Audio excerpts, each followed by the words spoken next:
Safety ದೃಷ್ಟಿಯಿಂದ ಕಲಬುರಗಿಯಲ್ಲಿ safety ದೃಷ್ಟಿಯಿಂದ ಯಾರನ್ನ ಬಂಧನ ಮಾಡಬೇಕಾಯಿತು, ಯಾರು ಆ ಕಾಂಟ್ರಾಕ್ಟರ್ ಆತ್ಮಹತ್ಯೆಗೆ ಬಂಧನ ಮಾಡಬೇಕಾಯಿತು, ಅವನ ಹಿಂದೆ ರೌಡಿ ಶೀಟ್ರ್ ಇದ್ದ.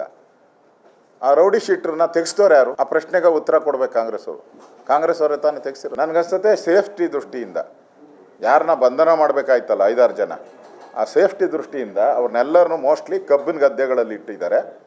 ಮೋಸ್ಟ್ಲಿ ಕಬ್ಬಿನ ಗದ್ದೆಗಳು ಕುಯ್ಕೊಂಡ ಮೇಲೆ, ಕಬ್ಬು ಕುಯ್ದ ಮೇಲೆ ಅವ್ರನ್ನೆಲ್ಲ ಕರ್ಕೊಂಬರ್ತಾರೆ. ಅಲ್ಲ, ಕಬ್ಬಿನ ಗದ್ದೆ ರಕ್ಷಣೆ ಈಗ ಸರ್ಕಾರ ಪೊಲೀಸ್ ಕಮಿಷನರ್ ಹೇಳಿರೋದು, ಬೆಳಗಾವಿಯ ಪೊಲೀಸ್ ಕಮಿಷನರ್ ಹೇಳಿರುವಂಥದ್ದು ಸೇಫ್ಟಿ ದೃಷ್ಟಿಯಿಂದ ಕಬ್ಬಿನ ಗದ್ದೆಗಳು ಸೂಕ್ತ ಅಂತ ಕಮಿಷನರ್ ಹೇಳಿರೋದು, ನಾನಲ್ಲ. ಈ ಸರ್ಕಾರದ ಪೊಲೀಸ್ ಕಮಿಷನರ್ ಬೆಳಗಾವಿಯಲ್ಲಿ ಹೇಳಿದ್ದಾರೆ ಕಬ್ಬಿನ ಗದ್ದೆಗಳು. ಅದಕ್ಕೆ ಈ ಕೇಸಲ್ಲೂ ಮೋಸ್ಟ್ಲಿ ಕಬ್ಬಿನ ಗದ್ದೆಗಳಲ್ಲಿ ಇಟ್ಕೊಂಡಿರ್ಬೇಕು ಸೇಫ್ಟಿ. ಅದೆಲ್ಲ ಎಲ್ಲ ಕೂಲ್ ಆದಮೇಲೆ ಅವ್ರನ್ನ ಕರ್ಕೊಂಬರ್ತಾರೆ.